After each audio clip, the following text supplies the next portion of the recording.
that started. And for some reason, hey, we didn't even start the recording. Wonderful.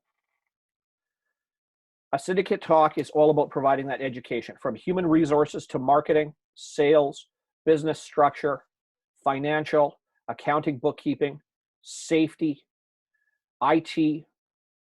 All of these aspects are areas that business owners, managers, and leaders must be aware of, must be educated on, or must find the resources and the people to support them in those areas. Today, we brought together two of our syndicate members, Jeff Knox and Komal Sandhu, to discuss financial education and financial literacy, and they're going to work on fundamental tools. We like to break things down into simplistic fashions. 2 things, 3 things, 4 things, 5 things. The fundamentals, the quintessential building blocks, and we're going to work through those between Jeff and Komal today. They are both experts in their field. They are both financial advisors and have experience. They've both got specializations within that field as well. And they're looking to share the hard work and dedication that goes into being a professional in their profession to once more help to educate you and grow yourself and your businesses. Komal, Jeff, thank you for coming on board. Welcome to this. And Jeff, we'll start with you. If you can get a short little bit about yourself, of course, and what you're going to discuss today. Komal, we'll come to you next. And then, ladies and gentlemen, let's get started. Okay, well, thanks, Mitch. I appreciate that. I didn't think I was going first. We go through the 1 to 4. That's why I picked 3 and 4, so Komal could go first. Just the introduction. That's why I'm going to get you to introduce yourself. I'll get Komal to talk, and then she can start talking, and you can put yourself back on mute. Awesome. Sounds great. Well, thanks, everybody. I appreciate everybody coming down here. It's, I'll come down on Zoom. A little bit about myself. My name is Jeff Knox. I come from a construction background before I actually got into the financial field. So I kind of specialize in businesses because it's my wife and I have owned an electrical company for quite a few years, and found that that's where we can actually add the value from the business side, because we know what business owners go through and where we can help them. And it's kind of crazy or fortuitous, I guess, that these times are happening right now. So and Komal would agree, there's a lot of ways that we can help families and businesses get through this time.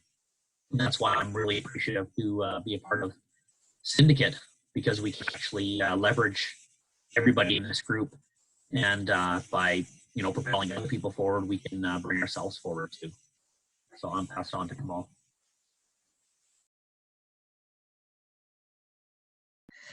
Hello, everyone.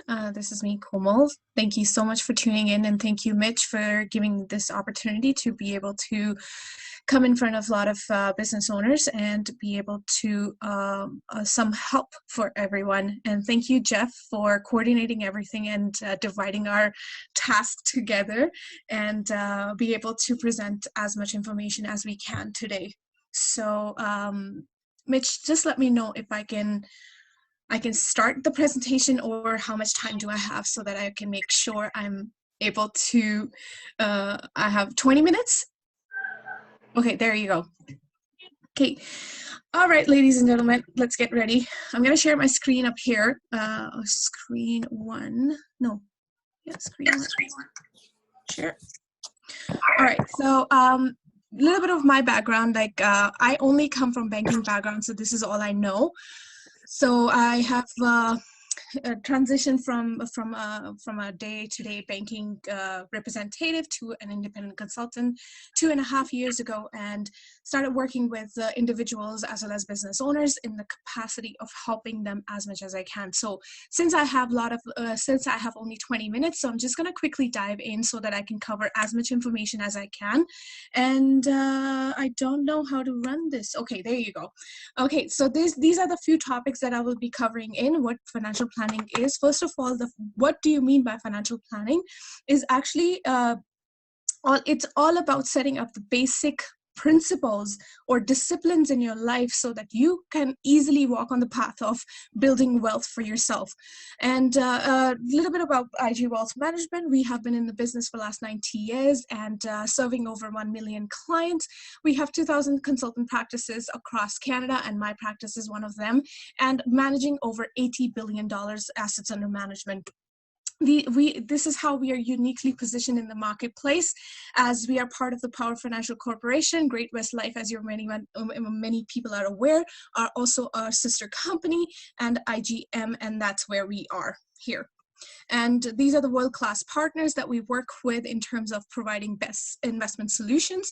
And these are the major companies that we are a part of, and they are under our shelf. So some of the aspects that I help most of my clients with is 6 different aspects of their life cycle, along with the tax efficient strategies, which is more prettily or picturesquely defined here in this map, where it's a roadmap for achieving long-term financial goal, sharing your wealth, managing your cash flow, preparing for unexpected, planning for major expenditures, maximizing your business success, and optimizing your retirement. I'll leave the 2 different some of the aspects to Jeff to continue with it. And but first of all, we need to understand which business life cycle we are at. Are we at a startup phase, growth and expansion, or we are heading toward maturity or succession and succession planning? Oh, hold on.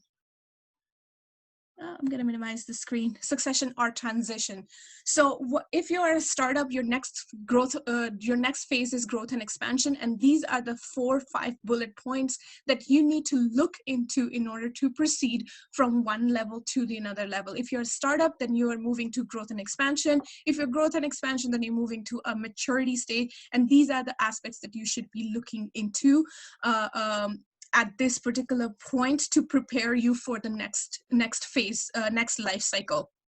Some of the definitions that you need to know in today's market, which is lingering all over the social media and different media channels, is like, what is market correction? What do you mean by bear market?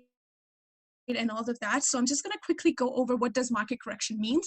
It means that the stock market have declined by 10%. This exact situation happened in the last quarter of 2018 when the market dropped by 10%. What is the bear market?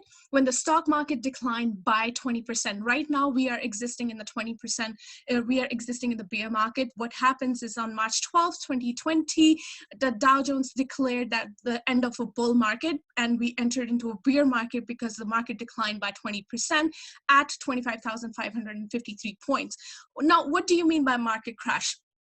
And all of the social media channels and different investment gurus are talking about when is the next crash, are we in the next crash, and stuff like that. So when the stock market declines by 35 to 60% and it lasts for more than 3 to 6 months, that's when the situation when we can say that the market is that the stock market has crashed. So we are not there, but we are very, very close if the market keeps on going down the way it is going right now.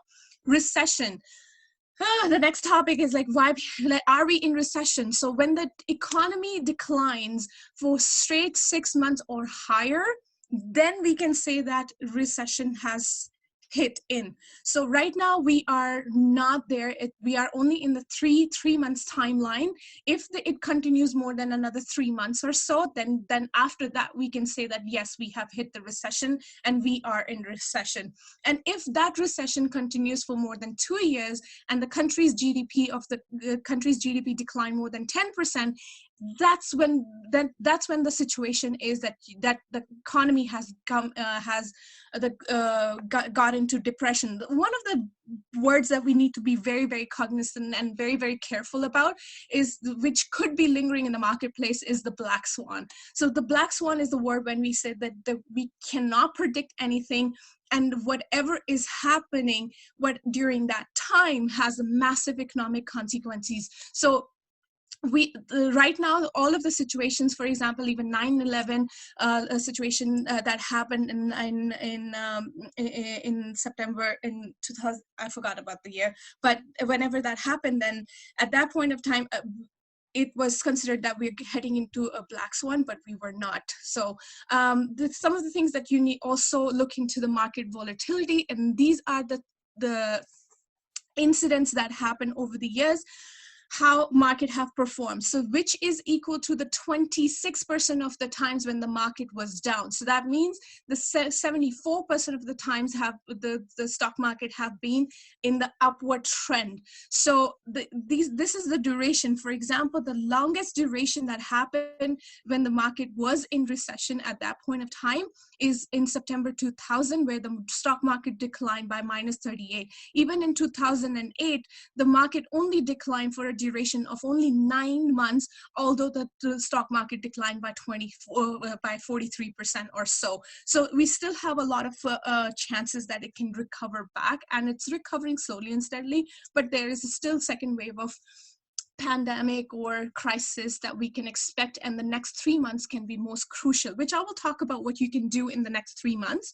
And this is the recovery cycle of the 12 months decline in the years when they have the major drop down in the stock market, and consecutive following 12 months how the market have regained back and bounced back even higher than it was even declined, and it continues to grow for next 5 years. So when we look into the long-term perspective, this is what we should be looking into, because history repeats itself.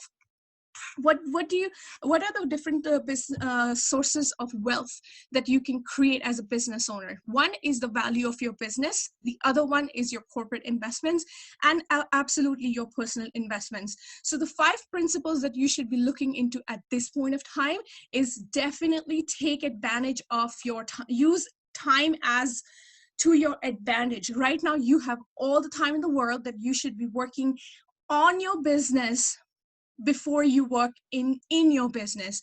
Diversify your portfolio more than diversifying your institutions.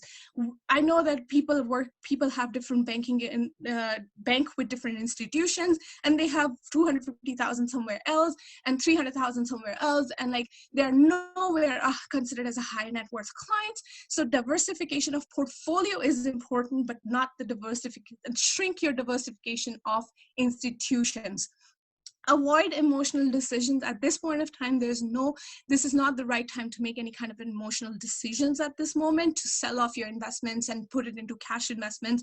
No, rather you should be looking into getting in more research about if you're doing what you're doing is the right decision to do, and maintain long-term focus. Like whatever the presentation you will see, I'm only focusing on the long-term vision from 3 months to 3 years to 30 years and moving forward, and definitely stay invested.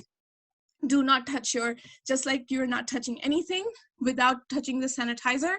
Similarly, do not touch your investments at this moment. So what as a business owner that you should be looking into right now is how you can increase the value of your business, how you can make your business more attractive. And can you make your business to a point that is sellable in the market at some point? Which is a part of what value, which is a part of value of your business. And 6 different aspects that you should be looking into: making sure that you are able to have recurring revenue for the business. Get to know your potential buyers. Who are going to be your potential buyers? Who are your potential buyers? Diversity of client and supplier. If your business is relying on 1 or 2 suppliers, find out a way that you can diversify your supplier chain into more suppliers, or in-house suppliers, or diversify your clientele into where you're taking care of one segment of clientele, focus on 1 or 2 more. Make your business as visible as possible. And secondly is sit down with your accountant as well as your advisor to have clarity of your financial statements. And management succession plan is another topic conversation, but in short, I can say that find a way that what are the things that you can delegate to somebody and create a team of people so that you can step away from the business and can focus on the business development or the other life stage of your the next life stage of your business. The other passive income incomes that you can also create as a part of your overall wealth is through these sources, which is interest, rental, net rental income, royalties, dividends, foreign investment income, taxable. And don't worry about the 2018 tax rules and how the tax rules applies, because I just took this slide from the perspective of this particular presentation. Also, if you're depending upon the different life stages, you should, like, if you're taking dividends now, then there could be a situation you are either at a startup phase or at the growth expansion phase of your practice, of your business. So why do you think that the CEOs and the major directors and vice presidents have like higher salaries? Because salary is a tax deductible expense, and it is more profitable, it is a much better source of tax saving strategy when you are moving towards maturity or succession phase. So you gotta look into that aspect moving forward. Do you really want to stay as a dividend, pay yourself as a dividend, or start taking salary? And because there are a lot of other benefits in the long term, which I will explain it to you. What you can do in next 3 months is very, very crucial. First of all, is negotiate all your expenses with every provider you have. Bet your business expenses, bet your insurances, bet your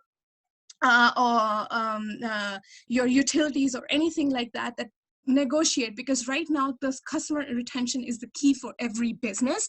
And just like you are trying to retain your clients as much as you can, similarly all other businesses are trying to retain their customers as well, and they will be able to happy to give you negotiated prices. So negotiate with them. Allocate percentages to your income, expenses, and savings. Instead of giving dollar value to your investments or your expenses, give it a percentages. Start with 90-10. 10% is the way that you should start saving money right now. It doesn't matter how much income you're making, even you're making $1,000 to making $10,000 to making $3,000 to making $30,000. Start saving 10% of your income right now and rely on your major lifestyle expenses or debt payments into 90%, and slowly and steadily move from 80-20 to 70-30%. These are the different strategies that I use with my clients, depending upon how they are, depending on their situation, but I just thought to put it here.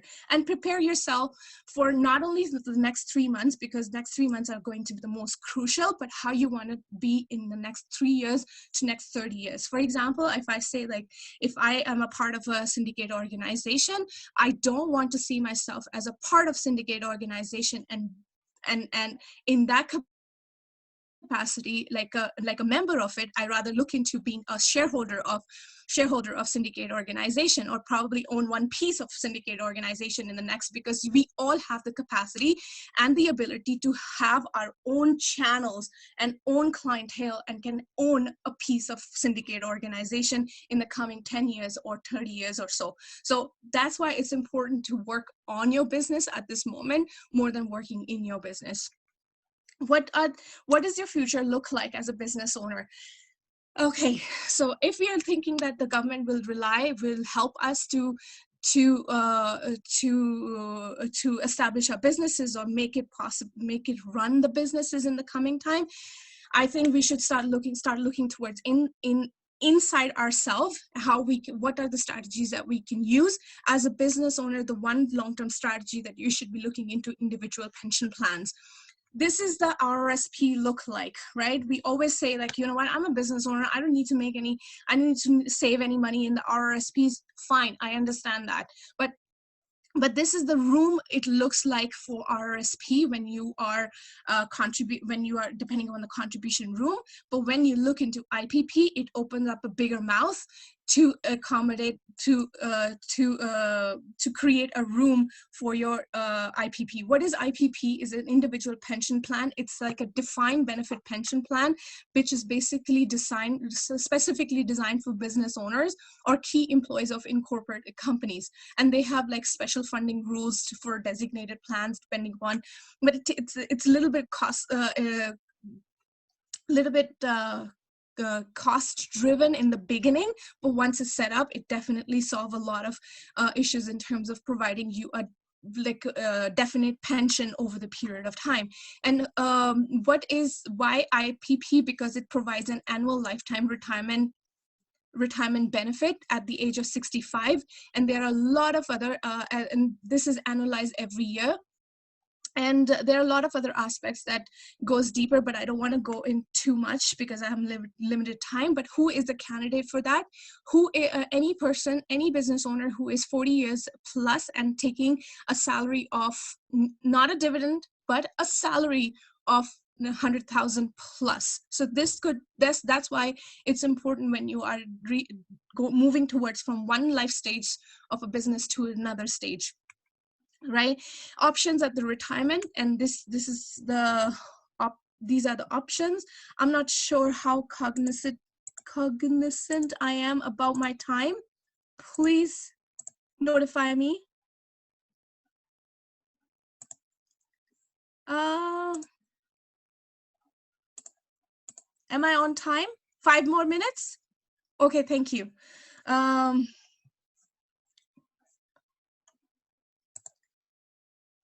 Okay, so Jeff will continue. I'm going to show here. I'll let Jeff to continue about the importance of insurance and insurance planning for corporations. But this is how the normal cycle looks like, that you're making income, you're paying taxes and expenses, and you're saving out of that. And that's how your net estates can look like.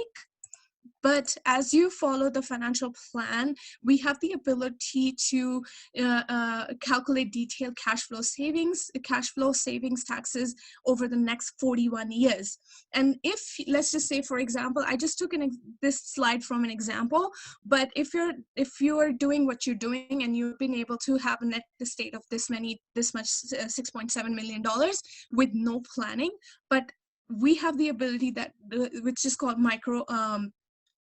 Monte Carlo analysis, through which we can see different scenarios and make different presumptions and predictions about what your life cycle will look like and how much are you closer to your wealth planning and succession planning of your business as well as personal life. So I'm not going to go over too much, as this exemption the capital gain exemption can also change based on how the taxation new rules going to come up. So if you look into that perspective of like continuing whatever it is, Canadian capital gain exemption, plus you add individual pension plan,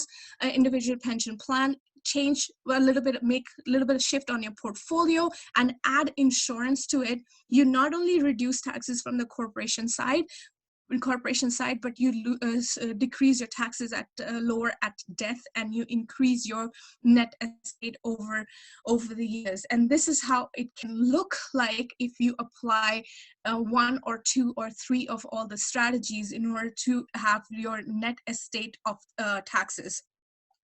And I have trust. This is me. That this is what. How you can create your financial plan is definitely, I understand what it matters to you, making sure that understanding your current situation, your goals and your objective, and create a holistic plan. And it's not a cookie cutter plan that I help my clients with, and then monitor and continue with this. I would like to share this slide with you because this will give you a lot of analysis in terms of if you are in the hands of a good consultant, or does your consultant need a room of improvement, or it's time to have a second opinion, or you should run away from the consultant that you have. So that's all from me, what you can do in terms of your financial planning. I hope I've been able to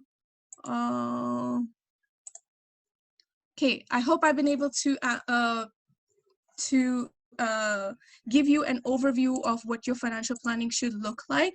And if you have any questions, this is my number and my email. Feel free to reach me out or send me a message up here so that I can answer them accordingly.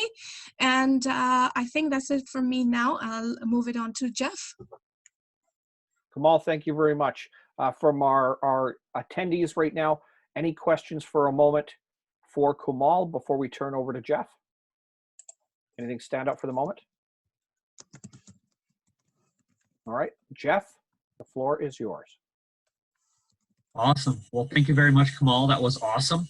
I know we're just doing an overview, a brief overview for you guys because there's, 20 minutes is not too much time. So let's see how good I am at sharing screens. Actually, for this first part, what I'll do is I'll just talk about it.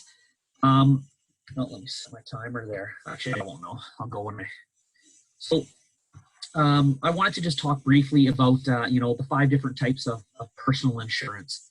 I'm sure everybody is very familiar with life insurance, and life insurance is basically for the people that we leave behind.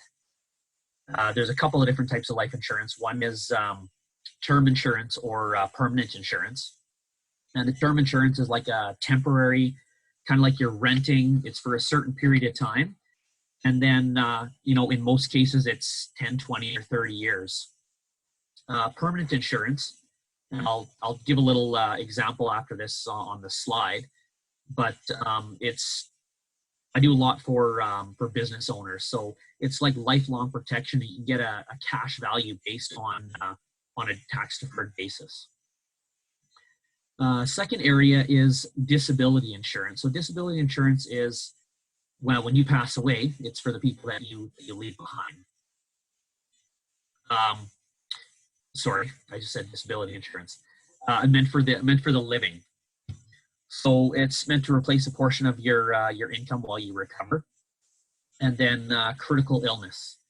Critical illness insurance is a lump sum payout in the event certain covered conditions, if you get one of those conditions.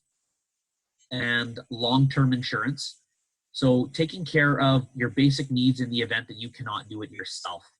There is, Kamal and myself, both being brokers, we offer, many different scenarios for what this could look like for many different people. So like Kamal said, it's not a cookie cutter.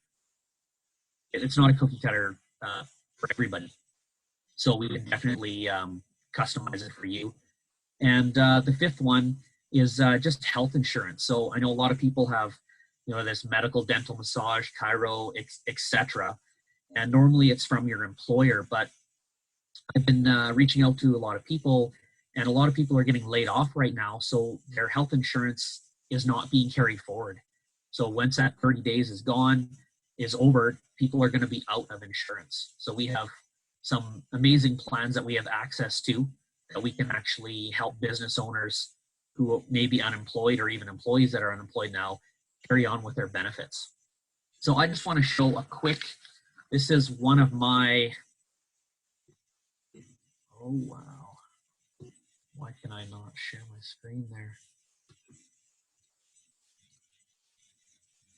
Okay, technical difficulties. I cannot share my screen.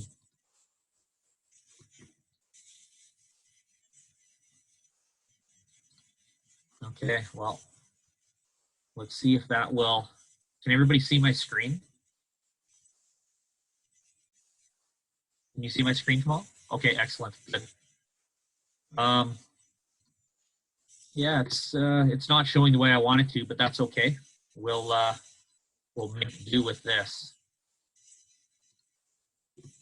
So I just wanted to talk a little bit about one of the strategies, and it's more of a permanent insurance strategy. So as long as everybody can see the screen, the corporate preferred strategy, and this is one of our product providers that we use. So with the corporation, using your universal life policy, and one of the most effective tax ways you can get the shares out of your company. So with a corporation basically, and you can see it right here, purchases the insurance policy, and then you can kind of do the passive investments, you pay the taxes, or you can do through an exempt life policy. And it's nice because your corporation can be buying into this rather than you buying into it. And then the insurance proceeds are paid to the corporation tax-free. And then it's what's set up what's called a capital dividend account. And then, of course, it pays it to your shareholders. So there's different ways, and this, of course, is not for everybody. but it's nice for people that own corporations and that have some cash flow, or maybe even have some money sitting in their corporations right now. So I just wanted to just briefly touch base on that. There's not a whole lot of time to go through this, but definitely you can reach out to myself if you have a corporation, if you're looking at setting up some tax advantage strategies. It's something I can definitely take a look at. And on the back side, here's a couple of reasons why you would put it together for yourself. Determine the amount of insurance you need, and then being able to grow your assets inside your corporation. Supplement your retire cash flow. I know Kamal was talking about that with the IPP, and there is many different strategies to utilize your company. Whether you have a big company or a small company, there's still a lot of tax advantage strategies you can use. So if this solution could be for you, if you're the owner, if you have some passive assets, and of course, everybody is looking at ways to reduce taxes, especially right now. And if you want to supplement your retirement, and then of course, life insurance. I mean, as a corporation, as a business owner, you want to ensure that everything is properly protected, and you're protecting your business and the people that you're leaving behind too. So I will change out of that here. I know that's just quite a quick overview, but my apologies. I'm having technical difficulties here. So let me go back into this one.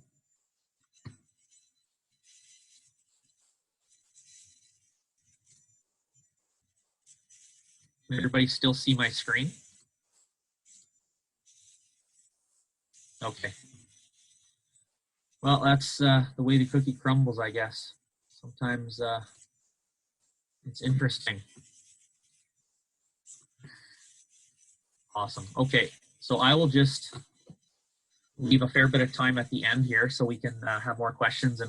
But I just wanted to talk a little bit about our parent company. So I work with a company called World Financial Group, and Aegon is a massive company. Mitch, can you see this screen? Aegon screen? Okay, excellent. Thank you. So Aegon basically acquired us in 2002. They're a huge company. I think they're valued around $1.2 trillion. And when they expanded into the North American economy, they were looking around, and companies like this don't just, build, they actually acquire.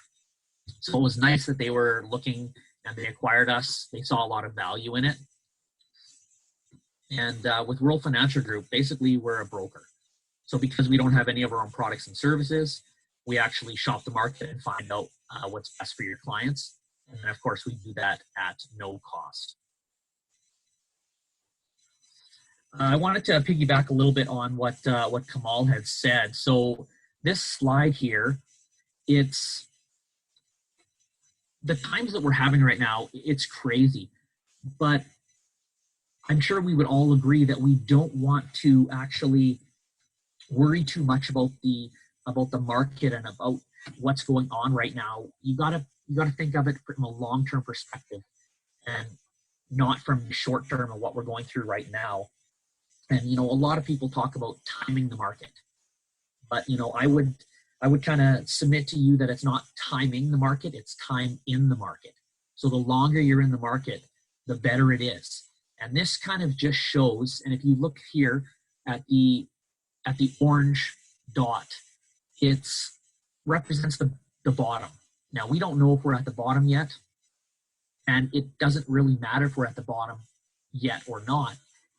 It matters that this is where we're going, the long-term valuation, and where we're going hasn't changed.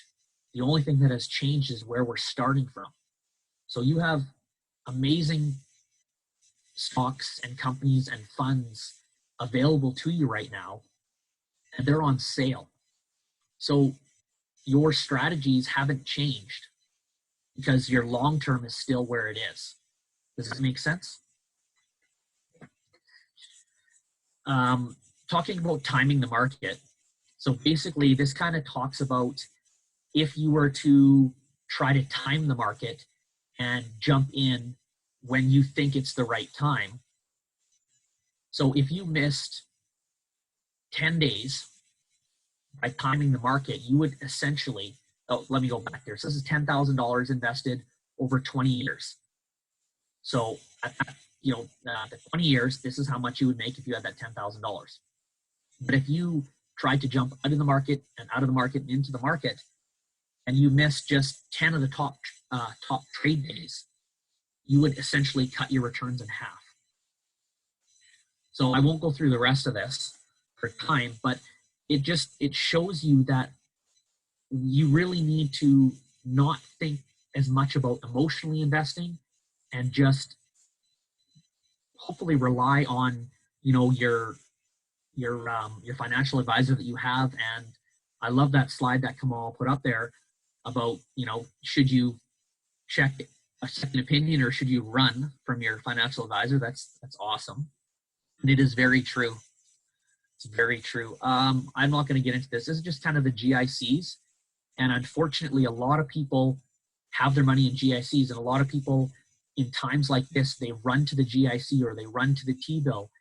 And I actually left out the next slide, but if you jump into T-bills or into GICs, you're going to take roughly 400 months to return your investment from what you're losing now.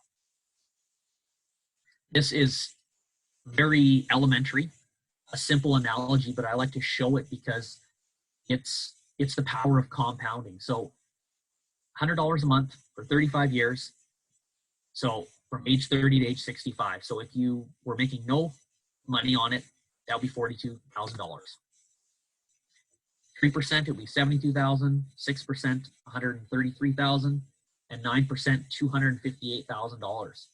So it matters, and I know it's emotional right now, and I know everybody, even myself included, I look at my investments more than I should. But we need to realize that now is the best time to get into the economy and into the market and to do your thing. And this just shows, again, at $200 a month for the same thing. Now, I'll show you a couple of funds at the end here. I know some people are looking at that 9% and going, wow, that 9%, that's crazy. But it's not so crazy. This is one of my favorite ones here. And I apologize for the people that aren't 25 years old. But it's just showing you approximately what you'd have to start saving to get $1 million at age 65. And at 35, at 45, at 55, at 60, and then of course at 65. Now this does say it's too late, but at the end of the day, it's not necessarily too late, because when you're retired, you're not pulling out all of your money. Your money's still compounding, your money's still growing, and there's still conversations that can be had. Here's a couple of the funds that I was talking about. One of the dynamic, the funds that we deal with, and the global funds. So this one, 14% since 2013, and 12% since 2013, also September. So there is funds out there, and these are just a snapshot of two that I just had in the slides. How much time do I got? Hold on. So, it's kind of going a little off track here, but the reason I like a lot of these fund managers, and it kind of shows it down here, is all these fund managers, they have their own money invested. So what they're going to be doing for you, for your funds, for your money, they're going to be doing for their own too. So by having their vested interest, I feel a lot more safe and a lot more secure that if they're losing their money, or they're not going to lose their money. Investing in a corporation. So basically what we've talked about here can work personally, and it can work in your business too. So there's lots of different ways you can invest. I wanted to just briefly touch on the difference between mutual funds and segregated funds. So with segregated funds, there's more guarantees. So you get more protection and you're safeguarding your money. No fees payable to death, so you're bypassing probate. And, you know, well, like the quote here says, you know, a big part of financial freedom is having your heart and your mind free from worries about the what ifs of life.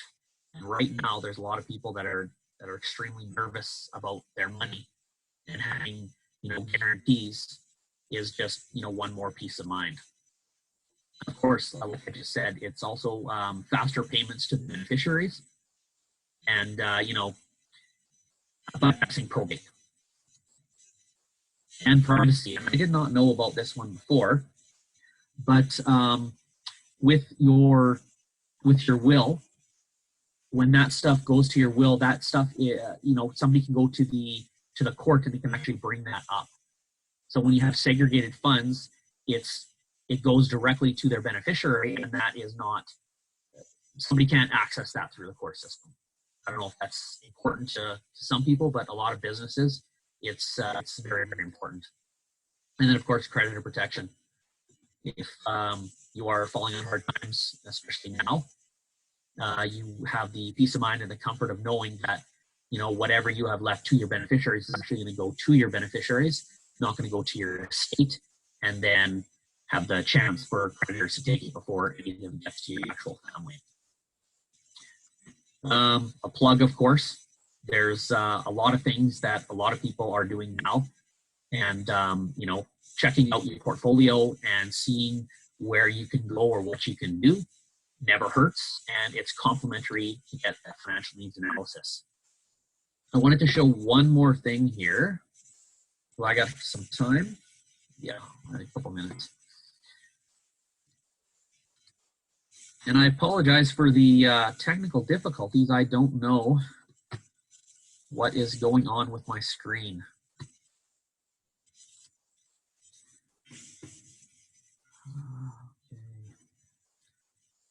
Here's a simple analogy, and I'm not sure how many people have seen this, but something called dollar cost averaging. Dollar cost averaging is absolutely amazing. So we all obviously came out of the bull market. We're basically in a V market right now. So just basically a 2-minute analogy here. So which market would you like to invest in? And I'm just going to speak for everybody. Most people talk about the bull market because most people don't necessarily understand the principles behind investing. But if we look down here, as dollar cost averaging, it's basically what you're doing is you're buying into it monthly. So as the price goes up, you're buying it. As the price goes down, you're buying it. But essentially what you're doing is you're averaging your dollars out over time.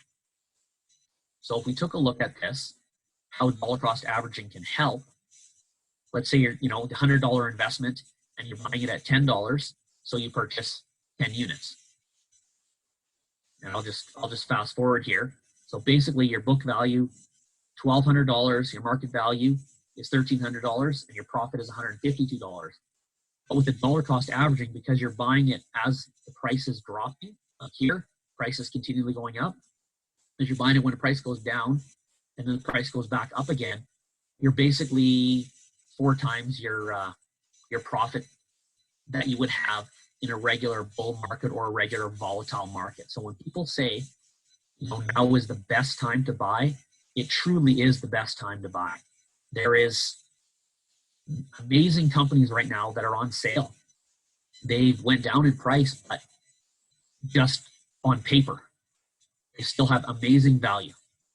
So that's pretty much all I had to do, and I will turn it back over to Mitch. Kumal, Jeff, thank you for sharing what is a fire hose of information. So to start with, while I have both of you here right now, we have a couple minutes left and we'll be able to open up for some questions from those that have come to join us. If you had to start today where you are, and again, little difference in age, little difference in position or station, what would you do? What would be the very first act? And Kamal, will go to you. What would be the very first thing you would do to start to protect yourself and ultimately plan or lead yourself towards having something better than where you're sitting right now? Thank you, Mitch, for this question. And I'm super grateful you brought that question up because I'm also a growing entrepreneur, and I have recently started my practice 2.5 years. So how can I feel confident in terms of what I am doing? So if my simple analogy is, if you don't have the basics set up today, when you have less money, and you're not able to manage less money at this moment, when the money will start flowing, you won't be able to handle that in any way. So plugging yourself, like finding the small little pockets where you can start plugging your money aside, is the key strategy at this moment. Doesn't matter. Let's just say, for example, last month it was my lowest month, so I'm going to share my salary with my payment with you. I made not 100 but $1,900, right? That was my lowest month that I made, $1,900. What I did, I put 10% aside. So I'm doing, just like Jeff said, I'm doing dollar cost averaging. I'm buying small. I didn't stop my payment because I think I have enough capacity or capability in me that at least if I do 30-day work, I will be able to at least close one business at this point of time. So I'm not worried about that thing. But I plug in myself into percentages, like 10% is going towards my saving and my investment planning. The next 20% of my income is going towards my debt payments. If I have credit card right now, like, because I was supposed to go to India, so I plug in some of the money into my credit card. So now I allocated the 20% of my income towards the debt payments. And I'm living on a lifestyle of the 70%. Initially, when I started my practice, I started with 90-10. I was spending 90% of my income, but at least I was saving 10% of that. So right now, the strategy should be that even in that 10% of your 10% of your saving, the 10% of that 10% should be invested in buying silver or gold right now. Because there is an inverse relationship between both market, the stock market and the precious metal market. So when the market is going down, the precious metal market is going up, right? So this is the time to invest in the stock market. When the market is going up, when the stock market goes up, the precious metal market goes down. At that point of time, instead of investing in the stock market, you should be invested in the precious gold market because it's an insurance for your money. It will all balance it out in the long term when you're looking in the long-term perspective. And I know that I have started my small little basics of like plugging the money here and there, not based on the amount, but on the percentages. That gives me enough security in my own self that I know when the big money comes in or the big transaction happens, when the money starts flowing, which will start flowing in next 3 to 6 months because the market has to boom back, has to recover back. So the businesses will start becoming more active and start engaging more people, and the life cycle will start back to normal. At that point of time, am I ready to receive the monies? I will be. So that's my strategy in terms of feeling myself confident. Doesn't matter if I have small money right now, if I have less income or no income, but I know I have plugged in my basics in a way that I don't have to worry about my personal. I negotiated all my bills. I'm left with like 2 or 3 bills now that I need to negotiate with the providers, right? I sat down with myself to reevaluate what expenses I have made, what expenses that I have now, and how much expenses that I can bring it down so that I'm cutting down mercilessly on the things that I don't need it at the moment, but still keeping my luxuries in terms of going for Starbucks coffee once in a while, or like ordering a takeout food from outside and making sure that I'm feeling appreciated of the things that I'm doing. So these are the things that help as a small business owner to just keep yourself motivated towards moving forward and focus on your business as well as working in your business. Like it should be like 50-50 percentage right now, that you should be focusing 50% of your time on the business to see where you want to land your business in next 6 months to next 2 to 3 years or 5 years or 10 years, and 50% should be working in your business to make sure that it's sustainable. You're helping the people who are responsible to you, or you're able to sustain the staff that you already have. So that's how I'm working. I still have an assistant, so I hope I can maintain her for next 3 months, which are the most crucial months for every business owner or every person in existence right now. But I'm just sliding. That's Thanks, how I'm Kumal. working. Thanks, Kumal. Yeah, you're Jeff, welcome. your thoughts? Where would you start right now if you had to? Well, I'd like to echo on a lot of stuff that Kamal said, because I have called some of our product providers too, not product providers, sort of negotiated like even the cell phone. You got that number $40 a month, and it's just crazy. You know, if you can get all these bills down now, how long have they been sticking it to us?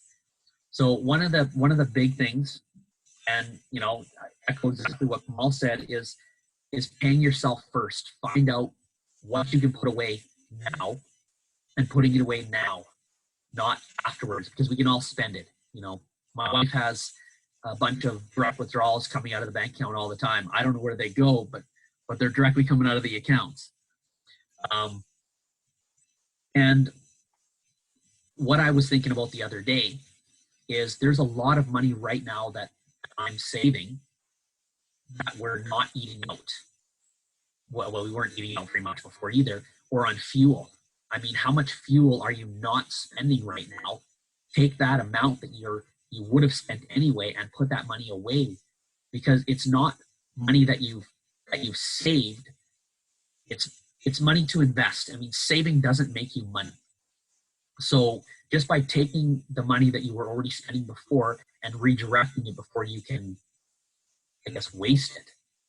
And that's really where I would start. That's pretty much it. And of course, dollar cost averaging. I mean, if you're not putting money into an investment, into retirement monthly, then you're doing yourself a disservice, because it's compounding. Like we said, it's not timing the market, it's time in the market.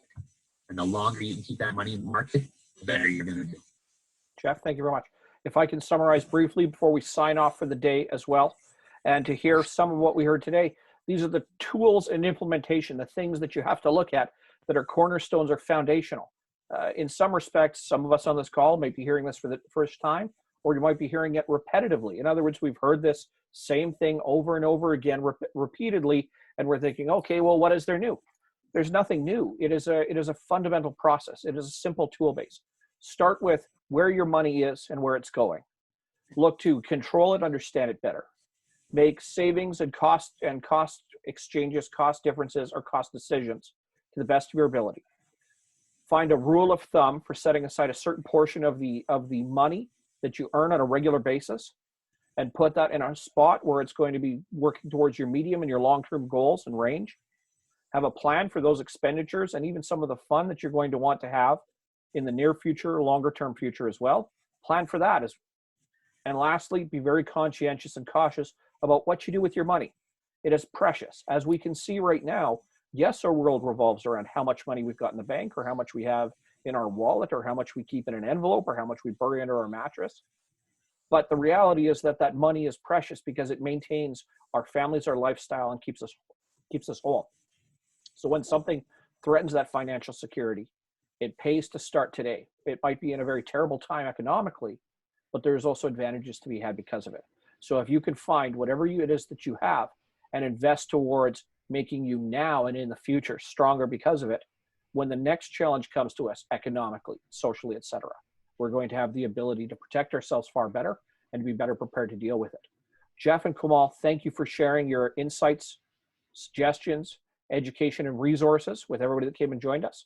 For the people that were on here, if you're looking to, please reach out to Jeff and Kumal at your leisure. Ask any questions you want. Of course, I will be at your leisure to help you with anything that I can.